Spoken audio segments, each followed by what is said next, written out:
Bienvenue à toutes et à tous. Aujourd'hui, on plonge dans les idées assez fascinantes de Yuval Noah Harari, tiré de son livre Homo Deus. Oui, un livre qui a fait beaucoup parler. Exactement. Et sa thèse centrale, elle donne le vertige, non? L'idée que, on a plus ou moins réussi à maîtriser les grands fléaux d'autrefois. La famine, la peste, la guerre, les grands classiques, si on peut dire. C'est ça. Et du coup, l'humanité se retrouve avec une question un peu existentielle. Et maintenant, on fait quoi? Qu'est-ce qu'on vise une fois qu'on n'est plus obsédé par la survie pure et dure? Voilà. Harari suggère qu'on passe à une sorte de mise à niveau, une amélioration de l'espèce. C'est un peu ça l'idée? Alors, justement, on va explorer ces nouvelles ambitions qu'il décrit, cette quête un peu folle de l'immortalité. Vu comme un problème technique, un bug à corriger. Exactement. Et puis la recherche du bonheur, mais un bonheur presque chimique. Oui, on y reviendra, c'est très lié à la biochimie selon lui. Et même l'accès à des pouvoirs quasi divins, le fameux Homo Deus. Mhm. Et comment la biotechnologie, l'intelligence artificielle, tout ça, ça pourrait non seulement changer nos vies, mais carrément redéfinir ce que c'est qu'être humain. Et ébranler les fondations de notre vision du monde actuel, l'humanisme libéral. Tout à fait. Cette idée que l'individu, son expérience, son libre arbitre, c'est ça le plus important. Ça a quand même dominé toute la pensée moderne. Absolument, c'est le socle de nos sociétés. Donc l'objectif, là, c'est de décortiquer un peu cette vision d'Harari, de voir les promesses, mais aussi les dangers qu'il pointe. Oui, essayer de comprendre les idées clés, les points qui font réfléchir. Il y a des trucs assez frappants, comme quand il dit que le sucre, aujourd'hui, c'est plus dangereux que la poudre à canon. C'est une image forte, mais qui illustre bien un changement d'époque. Bon, alors, prêt pour cette plongée dans ce futur possible? Allons-y. C'est parti. Commençons par ce qu'il appelle le nouvel agenda humain. Donc, si les problèmes de survie sont plus ou moins derrière nous, qu'est-ce qu'on vise maintenant au XXIe siècle? Alors, Harari en identifie 3 grands objectifs. Oui? Premièrement, vaincre la mort, l'immortalité, rien que ça. Deuxièmement, garantir le bonheur universel. Et troisièmement, acquérir des pouvoirs de création, de destruction. Des pouvoirs divins, en somme. Devenir Homo Deus. L'immortalité. C'est quand même l'idée la plus radicale, non? Traiter la mort comme un problème technique? Exactement. Plus comme une fatalité métaphysique, mais comme un bug dans notre système biologique qu'on pourrait résoudre. Il cite des gens de la Silicon Valley, Kurzweil, Peter Thiel. Oui, et des entreprises comme Calico, la filiale de Google, qui cherche explicitement à tuer la mort, comme ils disent. On n'est plus dans la prière, on est dans l'ingénierie, quoi. C'est ça. Et pour sentir l'impact, il nous fait imaginer si on doublait juste l'espérance de vie. Disons 150 ans. Oui, il lance cette boutade. Imaginez Poutine au pouvoir pour encore 90 ans. Ça marque les esprits. Mais au-delà de la politique, ça changerait tout. Les carrières, le mariage, la retraite. Complètement. Ça remettrait tout en question. Mais attends, cette ambition de devenir des dieux, ça repose quand même sur l'idée qu'on a vraiment maîtrisé nos anciens démons. Est-ce que c'est si sûr? Est-ce qu'on a vraiment vaincu la famine, la peste, la guerre? C'est une excellente question. C'est important de nuancer. Harari ne dit pas que tout ça a disparu. Ah bon? Non, mais il dit que la nature de ces problèmes a changé. Le point clé, c'est qu'ils sont devenus, pour la plupart, des problèmes gérables. Gérable. C'est-à-dire? C'est-à-dire qu'ils sont souvent causés par des décisions politiques humaines plutôt que par des catastrophes naturelles qu'on ne contrôle pas. Prends la famine. Oui. Les horreurs du passé, genre la France sous Louis XIV ou l'Ukraine dans les années 30, c'était terrible. Aujourd'hui, le paradoxe, c'est que l'obésité tue beaucoup plus de monde. Ah oui, les chiffres qu'il donne sont fous. Plus de 2 milliards de personnes en surpoids en 2014. Contre 850 millions qui souffraient de malnutrition. Et en 2010, 3 millions de morts liés à l'obésité contre 1 million pour la famine et la malnutrition. Donc le sucre est vraiment devenu plus mortel que la faim. Dans les chiffres globaux, oui. Et quand une famine éclate aujourd'hui, c'est presque toujours à cause d'une guerre, d'une décision politique, pas d'une pénurie naturelle globale. D'accord. Et pour les épidémies, c'est pareil? Oui, même logique.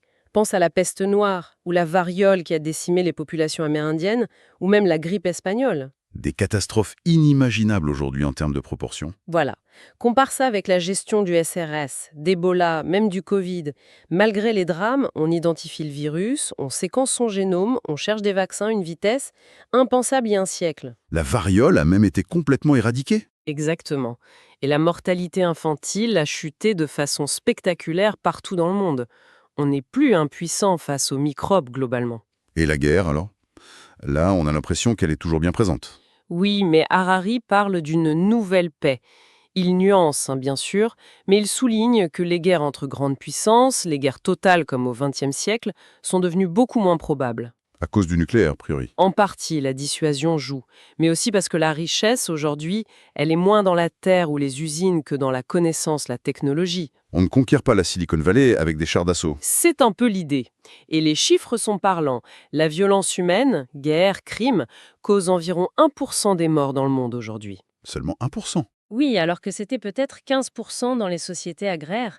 Il compare ça aux morts dues au diabète, par exemple, qui sont bien plus nombreuses. Il dit même qu'on a réussi à ne pas utiliser toutes nos armes les plus terribles, contrairement à la loi de Tchekhov. Oui, cette idée qu'un fusil montré au début d'une pièce doit forcément en servir. Pour l'instant, avec les armes nucléaires, par exemple, on a évité le pire. C'est un changement notable. Donc si je résume, le grand changement, c'est notre regard sur ces problèmes. Ce ne sont plus des fatalités. C'est ça. Ce sont devenus des défis techniques, politiques, qu'on pense pouvoir et devoir relever. On n'accepte plus ces fléaux comme inévitables. Et si on maîtrise mieux la souffrance, la suite logique, c'est de chercher activement le bonheur. C'est le deuxième grand objectif de cet agenda, tu disais. Exactement. La quête du bonheur. Mais là aussi, j'imagine que ce n'est pas si simple. Bah non, justement. C'est un autre paradoxe que Harari met en lumière.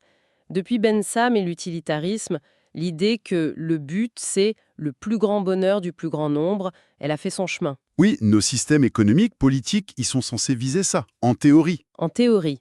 Sauf que dans les pays les plus riches, malgré plus de richesse, de sécurité, de confort, eh bien, le niveau de bonheur déclaré stagne depuis des décennies. Voire diminuer. Parfois oui. Et les taux de suicide sont souvent plus élevés dans ces pays riches que dans des pays moins favorisés matériellement. C'est troublant. Alors, comment elle explique ça, Harari? Pourquoi plus de richesse ne nous rend pas plus heureux? Son explication est principalement biochimique. Le bonheur, ou du moins les sensations agréables qu'on associe au bonheur, ce serait une affaire de chimie interne. De neurotransmetteurs. Voilà. Dopamine, sérotonine, ocytocine. Il prend l'exemple du footballeur qui marque un but décisif en finale de Coupe du Monde. Oui. L'extase qu'il ressent, elle vient de ce cocktail chimique dans son cerveau, pas du ballon qui rentre dans les filets en soi. D'accord. Mais quel est le problème avec ce système? Le problème, c'est que l'évolution l'a conçu pour la survie et la reproduction, pas pour nous maintenir dans un état de béatitude constant. Ah. Ces récompenses chimiques sont faites pour être éphémères, pour nous pousser à agir, chercher de la nourriture, un partenaire, du succès. Une fois l'objectif atteint, le plaisir retombe pour nous motiver à chercher la prochaine dose. Une sorte de tapis roulant hédonique. C'est un peu ça.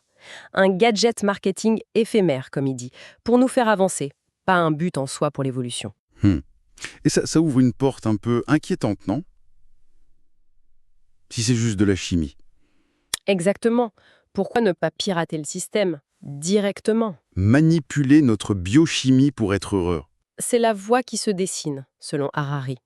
On voit déjà l'utilisation massive de psychotropes, pas seulement pour soigner des maladies mentales, mais pour améliorer l'humeur, les performances. Il parle des soldats américains sous antidépresseurs en mission. Oui, et on explore la stimulation cérébrale directe, on imagine le génie génétique pour modifier notre seuil de bonheur. L'idée serait de court-circuiter le système hérité de l'évolution. Pour obtenir un bien-être artificiel sur commande. Voilà. Un bonheur constant, potentiellement. C'est Radicalement différent d'autres approches, comme le bouddhisme qu'il mentionne aussi. Mais le bouddhisme qui dit plutôt comprenez que ces sensations sont éphémères, ne vous y attachez pas, réduisez le désir. Alors que le capitalisme et la technologie nous pousseraient plutôt à chercher la prochaine dose chimique, artificielle ou non. C'est un peu la tendance. Le capitalisme a tendance à assimiler bonheur et plaisir, et le plaisir est plus facile à produire et à vendre. Et cette vision très scientifique, très biologique de nos émotions, de nos désirs, ça doit avoir des conséquences énormes sur l'humanisme libéral, non? Sur cette idée qu'on est des individus libres et souverains. Ah oui, c'est là qu'on touche au cœur du problème qu'il soulève. L'humanisme libéral, rappelons-le, met l'expérience humaine, les sentiments, les choix individuels au sommet.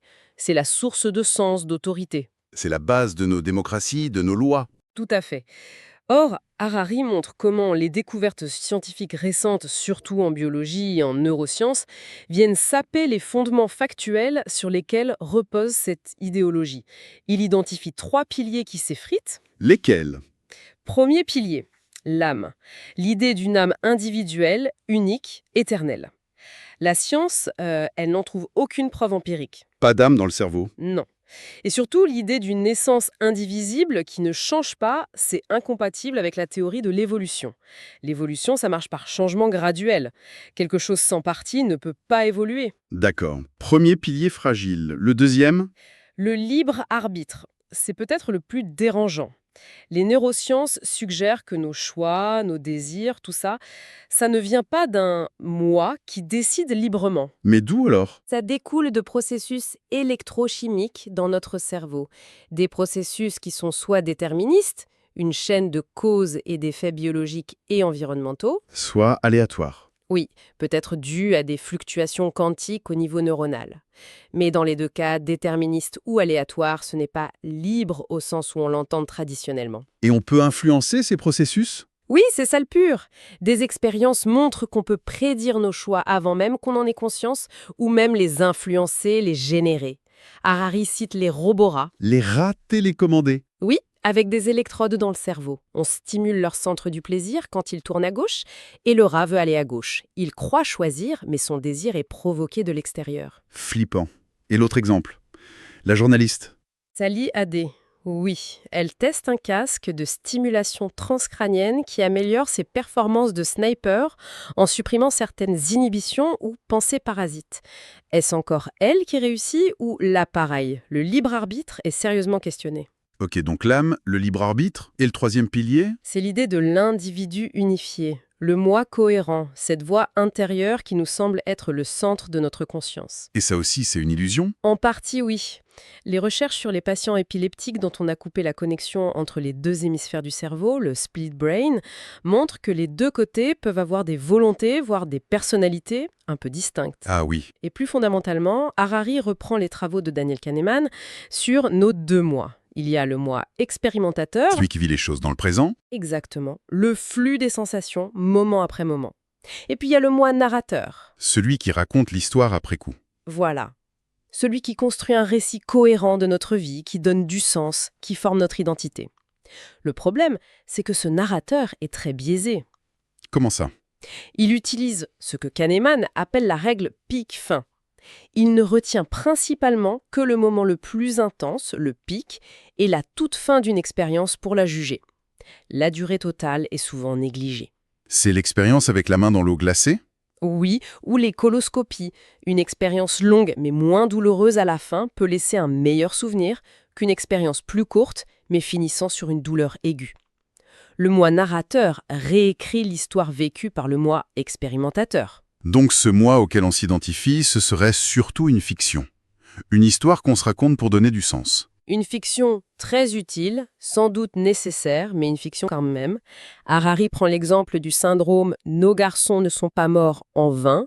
Pour donner un sens à des sacrifices terribles, on crée des récits héroïques, parfois au détriment de la réalité vécue. Piou, c'est assez vertigineux comme déconstruction. Si la science elle-même nous dit qu'on n'a pas vraiment d'âme individuelle, pas de libre arbitre, et que notre moi est une sorte d'histoire, qu'est-ce que ça implique concrètement? Surtout avec les technologies qui arrivent, l'IA, la biotech. C'est là que ça devient vraiment concret et potentiellement effrayant. Harari voit 3 grandes menaces pratiques pour le libéralisme au XXIe siècle qui découlent directement de tout ça. La première menace? La première, c'est que la majorité des humains pourraient devenir inutiles, économiquement et militairement. Inutile? Carrément, oui.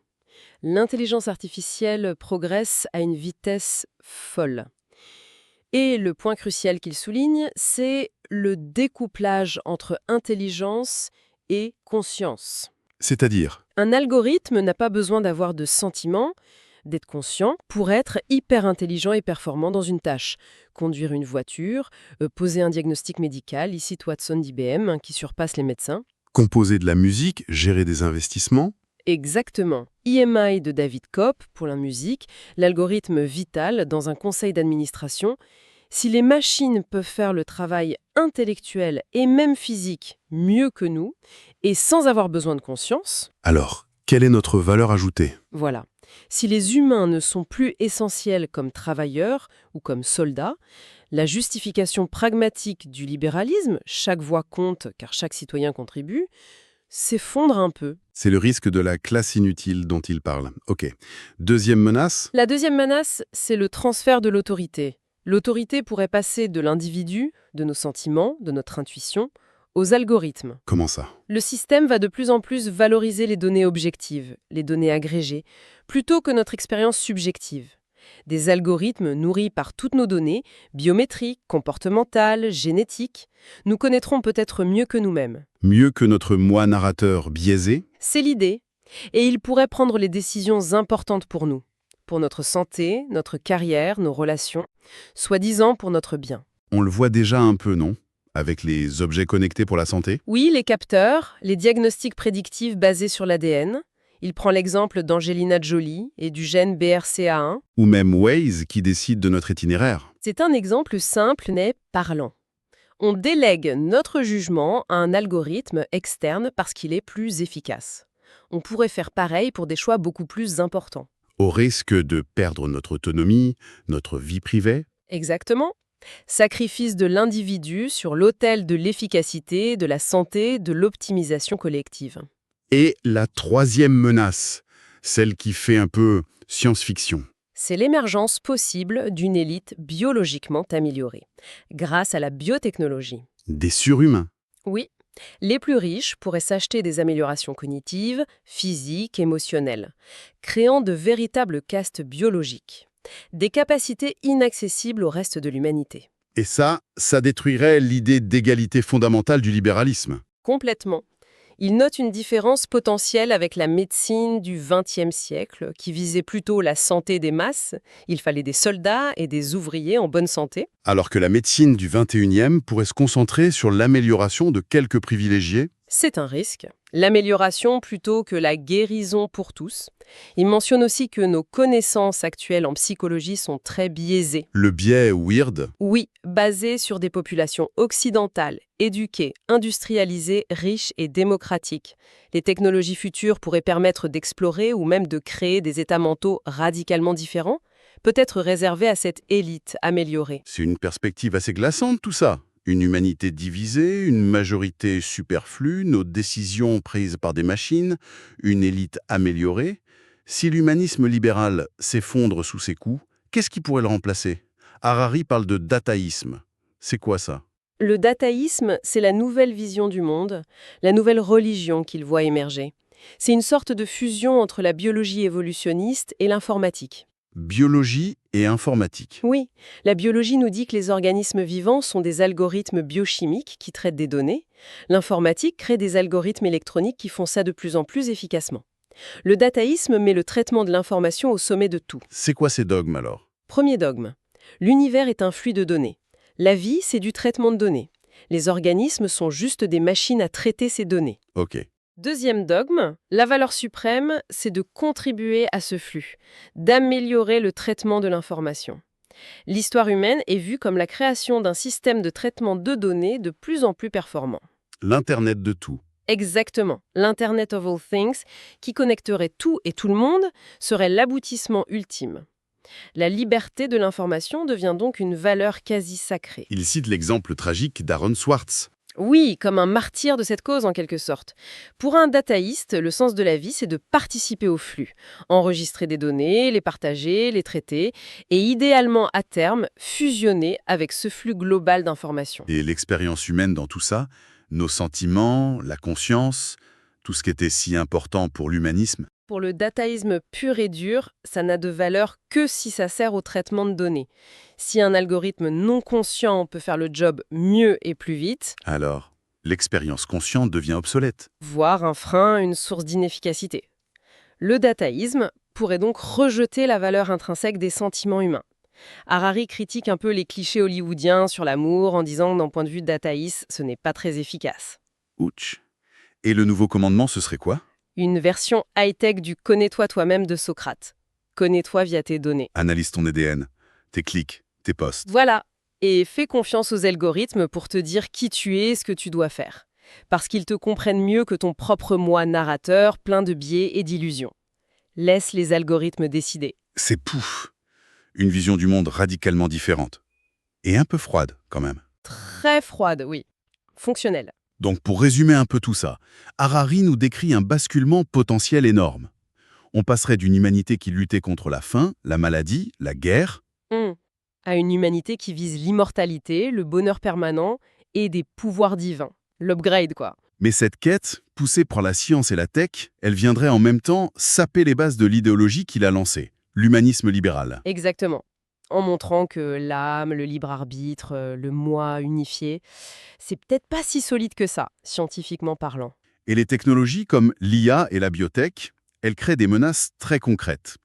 Nous rendre inutiles, faire passer l'autorité aux machines, créer des inégalités biologiques. C'est ça, des inégalités comme on n'en a jamais connu. Et dans le vide laissé par l'humanisme pourrait s'installer ce dataïsme qui valorise le flux d'infos avant tout, même avant l'expérience humaine. C'est le scénario qu'il explore et il nous laisse avec une question fondamentale, une sorte de challenge. Lequel? Si les algorithmes peuvent vraiment nous comprendre mieux que nous-mêmes, s'ils peuvent optimiser nos vies, nos choix, notre santé, peut-être même nos désirs, alors quelle valeur il reste à l'expérience humaine authentique, subjective, celle que l'humanisme mettait au centre?